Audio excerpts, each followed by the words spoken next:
In 1913 wurde der Grundstein zu dem ersten Goetheanum gelegt.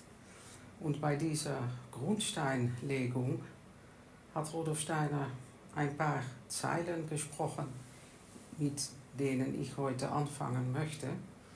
Und das ist: Versuchen wir uns klarzumachen, wie aus der Menschenseele gewichen ist der Zusammenhang mit den göttlichen Weltendasein, mit dem Wollen, mit dem Fühlen und mit dem göttlich-geistigen Erkennen. Versuchen wir in diesem Augenblick tief in unsere Seele nachzubilden, was da draußen in den Ländern im Osten, Norden, Westen und Süden heute die Menschenseelen fühlen, die wir anerkennen dürfen als die Besten und die nicht hinauskommen über dasjenige, was wir aussprechen können mit den Worten: ein unbestimmtes, unzulängliches Sehnen und Hoffen auf den Geist. Das sprach Rudolf Steiner in 1913.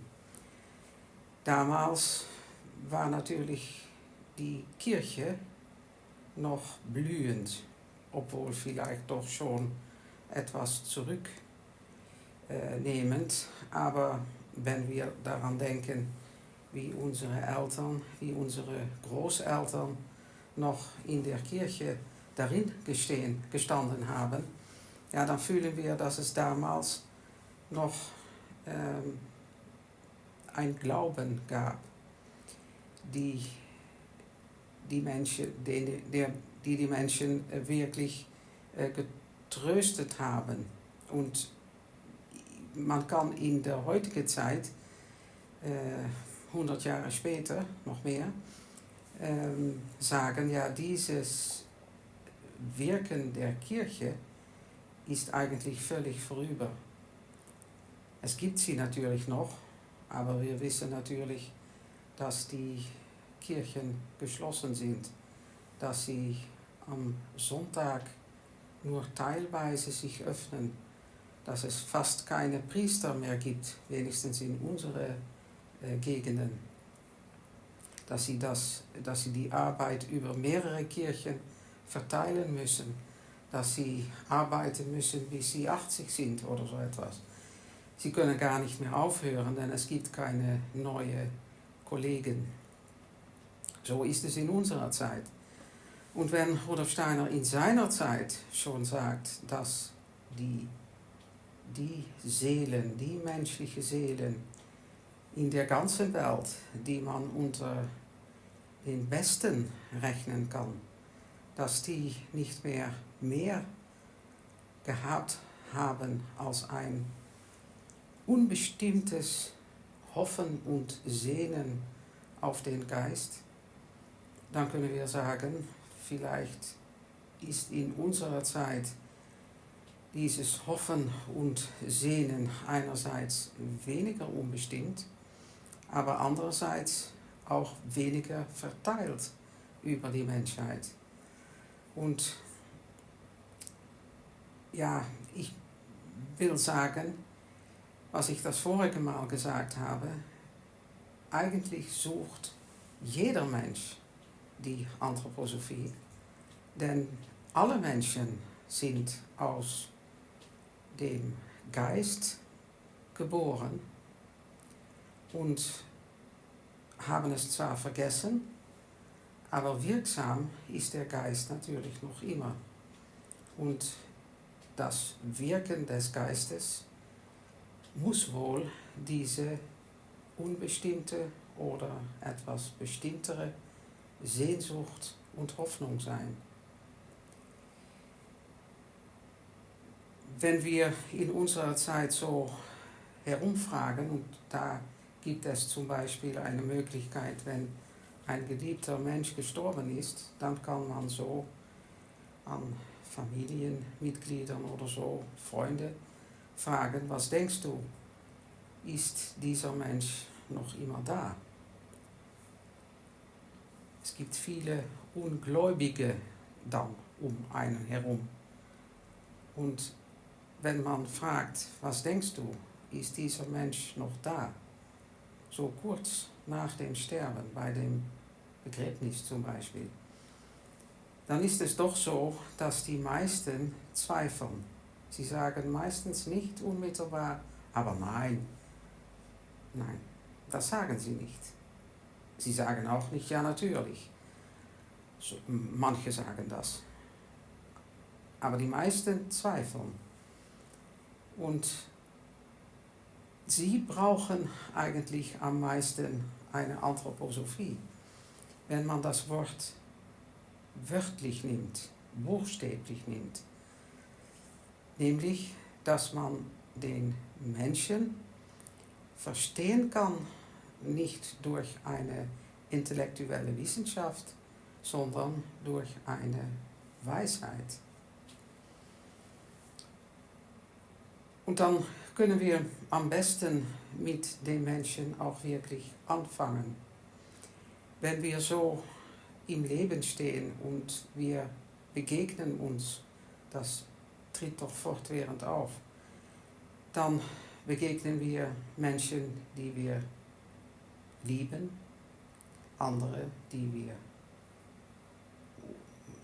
gleichgültig gegenüberstehen und wieder andere, die wir vielleicht gar nicht sympathisch finden. Fortwährend ist Begegnung mit Menschen da.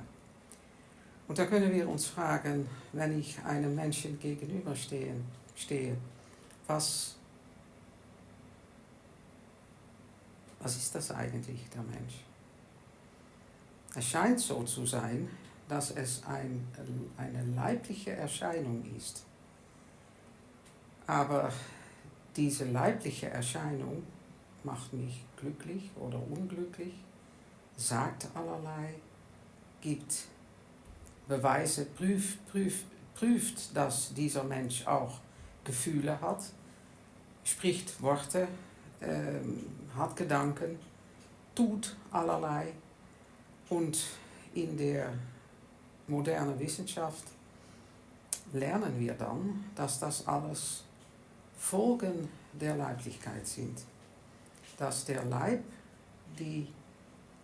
eine Art von, ich will nicht sagen Maschine, aber eine Wesenheit ist, die dadurch, dass sie so kompliziert ist, auch Gedanken produziert, Gefühle produziert, Willensimpulse produziert, so wie ein Reflex, wenn man mit einem Hämmerchen gegen der Knie schlägt, dann hat man einen Reflex. So kann man die Taten, die Willensimpulse von Menschen sich weiter bedenken, dass das auch so etwas ist. Wohl mehr überlegt, aber die Überlegungen kommen dann auch wiederum aus dem Leib. Und dann ist es natürlich deutlich, wenn man so denken muss, und ja, das haben wir natürlich alle doch in uns, auch wenn wir spirituell denken und fühlen und wollen, dann haben wir doch die Erziehung gehabt, zu denken, zu meinen, dass der Mensch nicht mehr ist als sein Leib. Und wenn wir dann so denken, ja, dann ist der Tod wirklich eine Katastrophe. Denn dann bedeutet das, dass wenn der Leib aufhört, wenn er nicht mehr funktioniert, dass dann der Mensch ganz und gar weg ist, vorüber. Das Einzige, was dann noch bleibt, das sind die Erinnerungen. Und wie mehr der Mensch geliebt wurde, desto stärker sind wahrscheinlich die Erinnerungen. Wenn ein Mensch ein berühmter Mensch gewesen ist, dann gibt es sehr viele Menschen, die Erinnerungen haben. Aber wir wissen natürlich auch, dass diese Erinnerungen verschwinden oder historisch werden und dann eigentlich auch nicht mehr wahr sind. Ist das so? Das bringt Furcht vor dem Tod. Und diese Furcht kann eigentlich nur bestehen, wenn man nicht weiter darüber nachdenkt und nicht wahrnimmt, was nun wirklich geschieht, wenn ein Mensch stirbt. Es ist natürlich nicht angenehm, weil wir so viel Angst haben, um eine Leiche anzuschauen. Als Mediziner muss man und als Familienmitglied oder Freund muss man es oft auch. Dass man doch es wagt, so weit geht, dass man die soeben Gestorbene, dass man die besucht und anschaut. Dann sieht man den geliebten Leib und was sieht man dann eigentlich? Wenn man nicht so viel Angst hätte, dann würde man sehen, was man sieht. Dann würde man wirklich fassen, was man sieht. Wenn eine Maschine damit aufhört zu wirken, dann ist der Maschine noch immer ganz gleich, ob er nun wirkt oder nicht, ob er kaputt ist oder nicht. Der Leib der Maschine bleibt gleich. So nicht bei einem Menschen. Wenn der menschliche Leib damit aufhört, dann tritt eine gewaltige Änderung ein. Und das ist gerade das Furchterregende. Und das ist eine Mischung, dass man so viel Furcht haben, das ist eine Mischung von dieser Auffassung, dass es vorüber ist, endgültig, dass dieser Mensch weg ist, nicht mehr existiert. Und andererseits, dass wir nicht wagen, wirklich zu schauen, was wir eigentlich da wahrnehmen können. Denn wir sehen, wenn ein Mensch soeben oder gestern gestorben ist, dann sehen wir den Leib und der Leib ist noch immer der Leib, der bekannte Leib. Und trotzdem ist es so furchterregend. Warum? Weil etwas nicht mehr da ist, was beim Leben da gewesen ist. Das Bewusstsein ist weg, das Selbstbewusstsein ist weg und es ist noch etwas anderes weg. Wenn ein Mensch schläft, ist auch das Bewusstsein weg und ist auch das Selbstbewusstsein weg. Wo sie sind, das ist etwas anderes. Aber sie sind in diesem Moment nicht bei dem Leib. In diesem Sinn sind Schlaf und Tod etwas Ähnliches. Und trotzdem ist es ganz etwas anderes. Denn wenn der Mensch schläft, dann lebt der Leib noch. Wenn der Mensch gestorben ist, dann ist gerade das der große Unterschied. Nicht einmal so sehr, dass Bewusstsein und Selbstbewusstsein nicht da sind, denn das kennen wir ja vom Schlaf. Aber es ist etwas anderes, was da nicht mehr da ist. Und das ist das Leben selbst.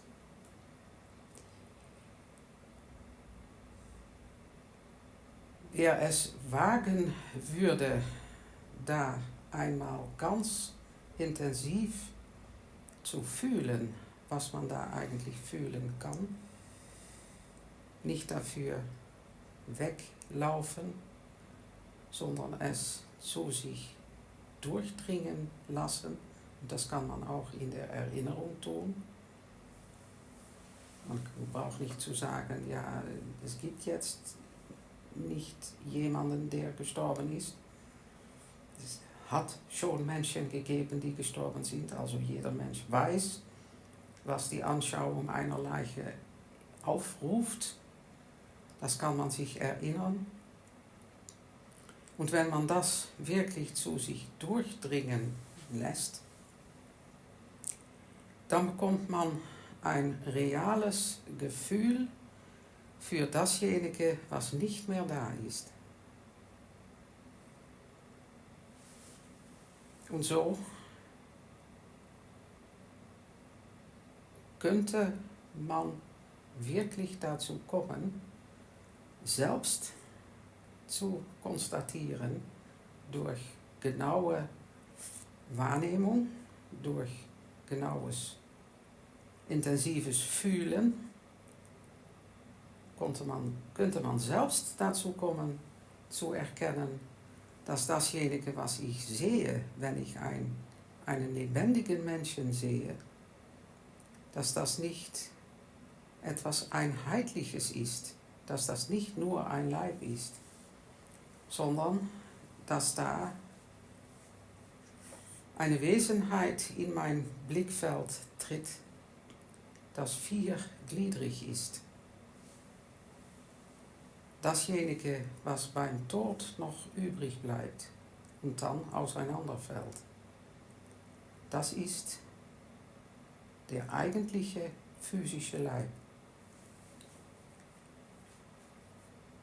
Diejenigen Glieder, die weg sind im Schlaf und auch im Tod, Bewusstsein und Selbstbewusstsein, das sind Seele und Geist. Und der große Unterschied, der auftritt beim Tod, ist, dass das Leben den Leib verlässt. Das ist der Lebensleib, der immer im Leben bei dem Leib ist. Ein treuer Gesell, könnte man sagen. Der geht auch im Schlaf nicht weg. Der bleibt beim Leib. Und solange er bleibt, lebt der Mensch. Beim Tod aber verlässt er den Leib. Und das ist eigentlich erst recht der Tod. Und das könnte man sehen. Dafür braucht man nicht hellsichtig zu sein, auch nicht ein Phantast zu sein, auch nicht ein Wissenschaftler zu sein. Man braucht nur seine reine Menschlichkeit, die imstande ist, wahrzunehmen und bei dieser Wahrnehmung Gedanken zu haben und etwas zu fühlen, zu spüren, zu erleben.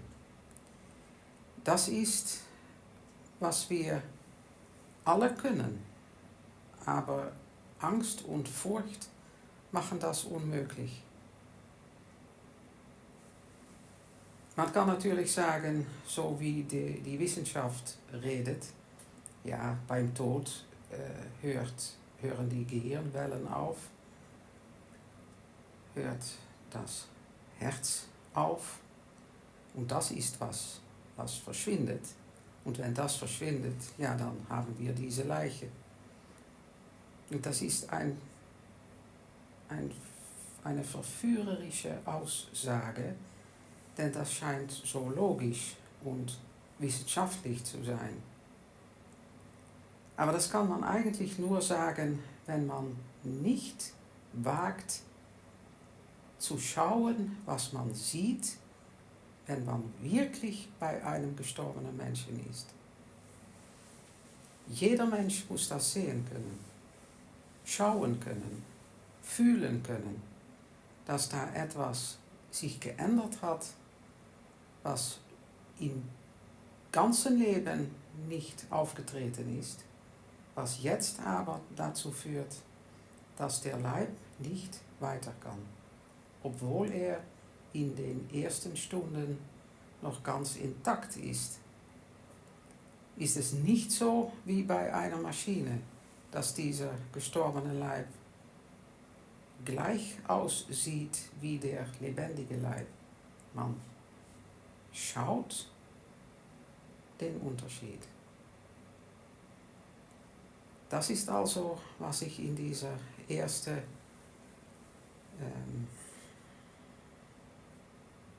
Stunde, es ist eine halbe Stunde vielleicht, vorbringen möchte, als erste anthroposophische Erkenntnis, als erste Weisheit vom Menschen, dass der Mensch eine viergliedrige Wesenheit ist. Physischer Leib, Ätherleib, Astralleib und Ich. Darüber das nächste Mal weiter.